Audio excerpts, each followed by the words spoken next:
जुले और सलाम दोस्तों। ये मैं लाइव कर रहा हूँ आप लोगों को मेरी आखिरी अनशन का दिन।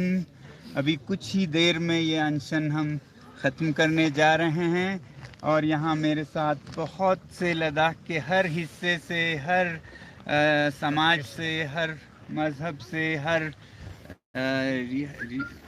हिस्सों से यहाँ पर लोग जुड़े हैं। तो ये अनशन जो कि सब लोग बैठे हैं आज के दिन के लिए, आखिरी दिन के लिए, और मैं 5 दिन से ये लद्दाख के संरक्षण के लिए है। और लद्दाख ही नहीं, यहाँ के ग्लेशियर्स और हिमालय के ग्लेशियर्स के लिए, जो कि हमारे संविधान में 6वें शेड्यूल में मिलता है। तो इसके लिए हम इस अनशन पर बैठे थे। बात ये है कि ये लद्दाख अकेले की बात नहीं है। हिमालय के ग्लेशियर्स पर लद्दाख और पूरे हिमालय के लगभग 200 करोड़ लोग निर्भर करते हैं, जिसमें से आधा भारतीय उपमहाद्वीप में है। यानी कि पूरे उत्तर भारत की जनसंख्या सीधे या इनडायरेक्टली हिमालय के ग्लेशियर्स पर अपने पानी के लिए निर्भर करते हैं। उत्तर भारत तो पूरा ही। तो अगर हम इनका संरक्षण नहीं करें और आज और कल के उद्योग के नाम पर हम इन्हें पिघला दें, तो आने वाले दशकों में पानी की बहुत ही कमी होने वाली है, हमारे लिए तो सबसे पहले, मगर आप लोगों के लिए भी बहुत ही जल्द। तो इसलिए बहुत ज़रूरी है कि हम अपने पर्यावरण का संरक्षण करें, क्योंकि मुश्किल ये है कि लोकतंत्र में हमारे नेता एक तरह से प्रशिक्षित हो जाते हैं, ट्रेंड इन द माइंड, सिर्फ 5 सालों का सोचने के लिए, और 5 साल में कैसे उद्योग लगाएं या आर्थिक विकास करें, वही सोच के हम काम करते हैं, प्लान्स बनाते हैं। जबकि प्रकृति तो दशकों और सैकड़ों के सालों में चलता है। तो इसलिए बहुत बार हम विकास से ज़्यादा विनाश कर बैठते हैं। 5 साल के इस छोटे दृष्टि से दूरदर्शिता की ज़रूरत है। तो इसलिए चाहे आज के उद्योग में थोड़ा कमी भी हो, तो हमारा पानी जो कि जीवन की एक रेखा है, वो तो ना ख़त्म हो जाए आज के फ़ायदे के लिए, कल का नुकसान। तो इसलिए बहुत ज़रूरी है कि हम सब इसमें जुड़ें। और मुझे बहुत खुशी है कि लद्दाख ही नहीं, पूरे भारत से, बल्कि बाहर से भी लोग जुड़े हैं। आज 30 जनवरी को, जो कि शहीद दिवस भी है, गांधी जी की पुण्यतिथि, तो बहुत जगहों से लोग अनशन कर रहे हैं। अब मेरा अनशन वैसे तो होने वाला था खारदुंगला पास पर, जो कि 18,000 फुट पर हैं, मगर स्थानीय यूटी प्रशासन ने इस पर रोक लगा दी।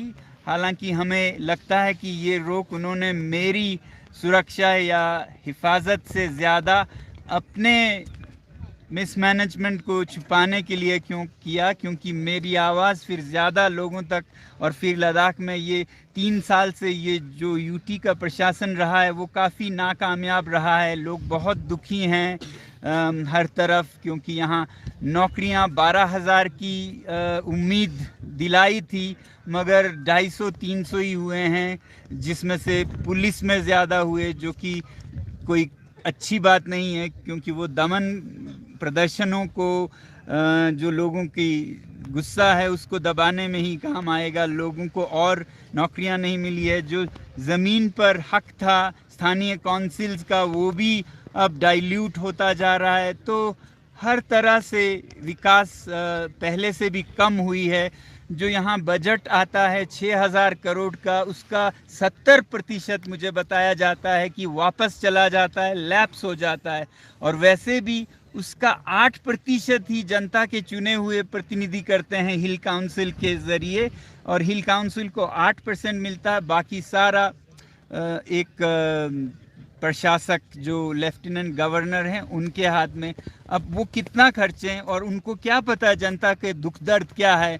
तो इसलिए अब तंग आकर, एक तो प्रबंधन से, मैनेजमेंट या मिसमैनेजमेंट से, दूसरा लोकतंत्र ख़त्म हो गया है। यहाँ कोई चुने हुए प्रतिनिधि रहे ही नहीं। पहले तो 4 MLAs और 2 MLCs तो होते थे कश्मीर में भी, अब वो 0 हो गया है। कोई से नहीं है लद्दाख का विकास हो। एक आदमी जो कि लद्दाख को समझते भी नहीं है, क्योंकि कहीं और से आते हैं, जब समझते हैं 2-3 साल में तो वो बाहर चले जाएंगे और कोई नया समझने को आएंगे, तो ऐसे में बहुत कुप्रबंधन होने वाला है।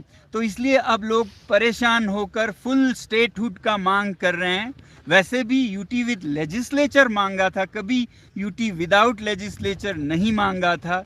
अब तो लोग फुल स्टेटहुड मांग रहे हैं, और मांगे भी क्यों ना, क्योंकि जब जम्मू कश्मीर को फुल स्टेटहुड दोबारा बहाल करने की बात की गई, तो लद्दाख को क्यों नहीं?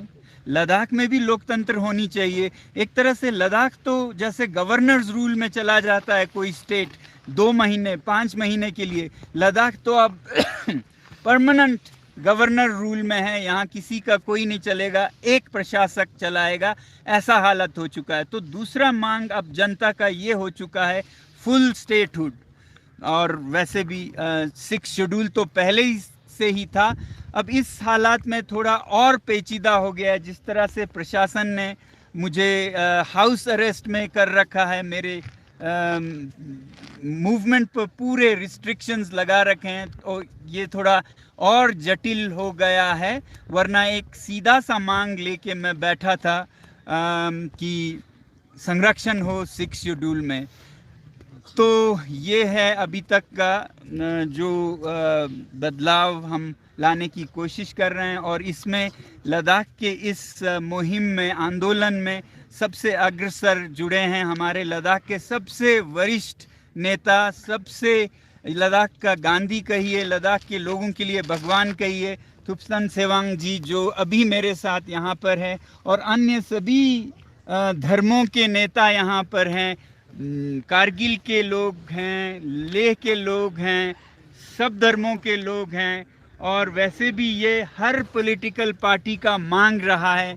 इसमें से बीजेपी का तो सबसे ज़ोर शोर पे ये मांग रहा है। उनके चुनावी मैनिफेस्टो में पहला बिंदु 6 शेड्यूल का संरक्षण रहा है।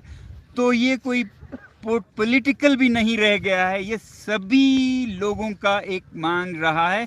और उनका एक तरह से हक भी है, क्योंकि भारत का जो संविधान है वो इतना सुलझा हुआ है, इवॉल्व्ड है बाकी देशों से, कि वो विविधता में जो एकता कहते हैं, यूनिटी इन डाइवर्सिटी, वो ना सिर्फ उसे टॉलरेट करते हैं बल्कि उसका प्रोत्साहन करते हैं, संरक्षण करते हैं। इसीलिए आर्टिकल 244 में 6 शेड्यूल 5th शेड्यूल जैसे बने थे, इस विविधता को बचाने के लिए, ताकि जो जनजातीय लोग हैं जिनकी जीवन शैली अलग है, जंगलों में है या पर्वतों में है, उनको संरक्षण दिया जाए। तो अब लद्दाख में 97% तक जनजातीय आबादी है, तो उनका तो हक बनता है, जबकि 50% पे ये दिया जाता है।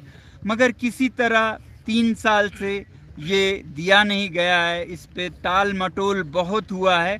तो इस देरी को देखते हुए मैंने ये सोचा कि इसमें हर एक को जुड़ना पड़ेगा। न सिर्फ हमारे जो नेता हैं वो केंद्र सरकार से बातचीत कर रहे हैं, तो इसलिए मैंने ये फैसला लिया था कि मैं 5 दिन के अनशन पर रहूँगा।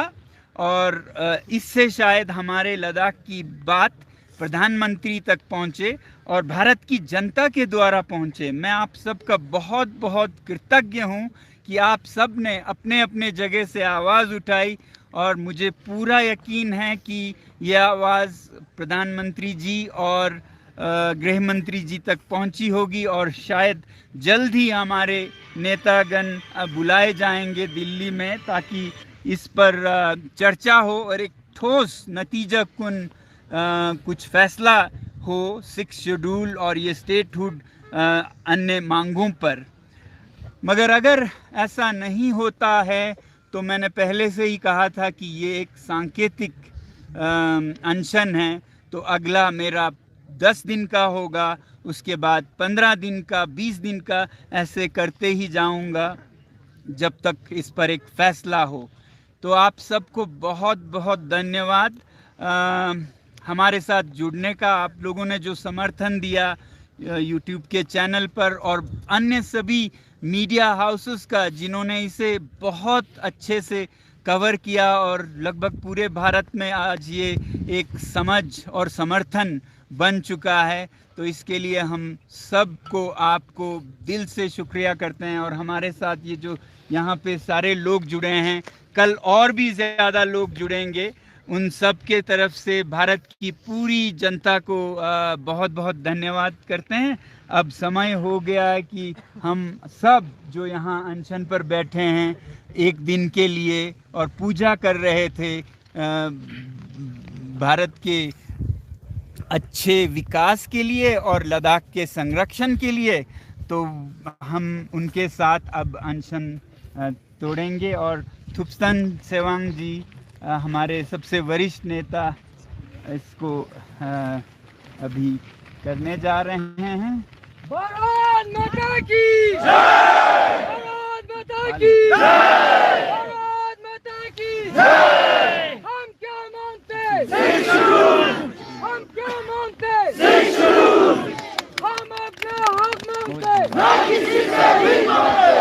हम अपना हक मांगते, ना किसी से भी मांगते। पूरा करो, पूरा करो, हमारे पूरा करो, पूरा करो, पूरा करो, हमारे पूरा करो। Batang sangma